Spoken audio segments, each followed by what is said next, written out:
With the three new criminal laws coming into effect, Congress President Mallikarjun Kharge, in a post on X on Monday, accused the government of getting them forcibly passed in the parliament after suspending 146 MPs and asserted that going forward, the India bloc will not allow such bulldozer justice to prevail in the country's parliamentary system.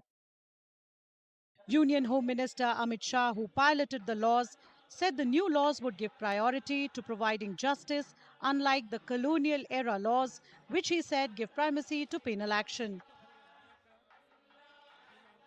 लगभग आज़ादी के 77 साल बाद आपराधिक न्याय प्रणाली, हमारी criminal justice system पूर्णतया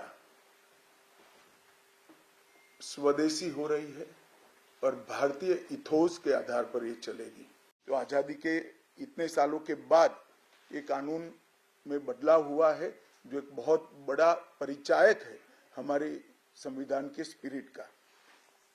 मैं आप सभी के सामने बड़े विश्वास के साथ कहता हूं कि ये तीनों कानूनों के पूर्ण स्पिरिट के साथ देश भर में लागू होने के बाद ये कानून सबसे आधुनिक न्याय प्रणाली का सर्जन करेंगे।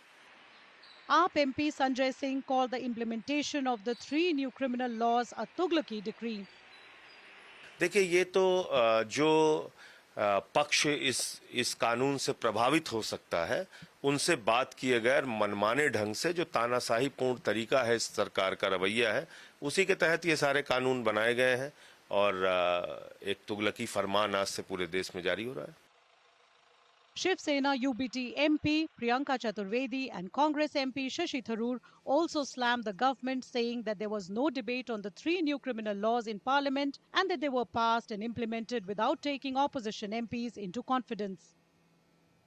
ये लॉ तब पास हुआ है जब हिस्टोरिकली पहली बार 146 एमपीज ऑपोजिशन एमपीज को सस्पेंड कर दिया गया था लोकसभा में। तो इस पे ना कोई अच्छे से चर्चा हुई है, ना उसमें जो कमियां हैं कमियों को सुधार किया है।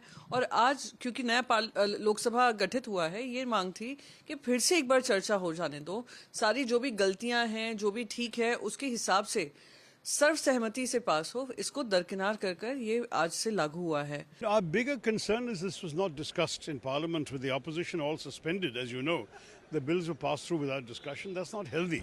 Something as important and far-reaching as this.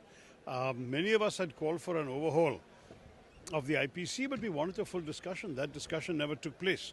And that's something which is very regrettable in a democracy like ours. Shah, however, countered claims made by the opposition parties, saying that there was a discussion on the bill for over 9 hours in both houses of parliament.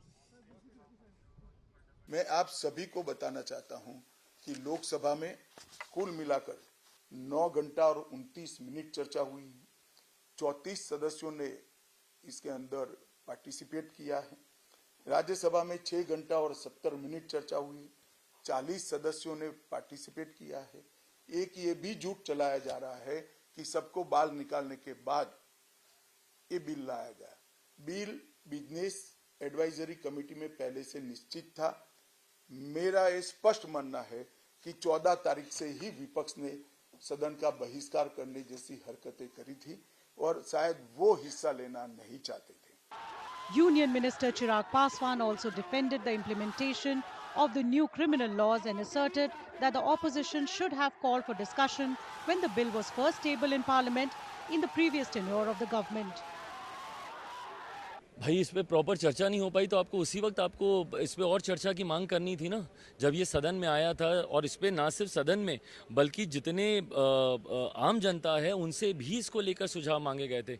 विपक्ष की ये सोच कि भैया 19वीं सदी का अंग्रेज़ों के ज़माने का कानून इनको चलेगा, बट भारत में नई परिस्थितियों के आधार पर बनाए गए कानून पर इनको भरोसा नहीं है। The three new criminal laws came into effect in the country on Monday, bringing far-reaching changes in India's criminal justice system. The Bharatiya Nyaya Sanhita (BNS), Bharatiya Nagrik Suraksha Sanhita (BNSS), and the Bharatiya Sakshya Adhiniyam (BSA) take into account some of the current social realities and modern-day crimes. The new laws replace the British-era Indian Penal Code, Code of Criminal Procedure, and the Indian Evidence Act, respectively. From Monday, all fresh FIRs will be registered under the BNS. However, cases filed earlier will continue to be tried under the old laws till their final disposals.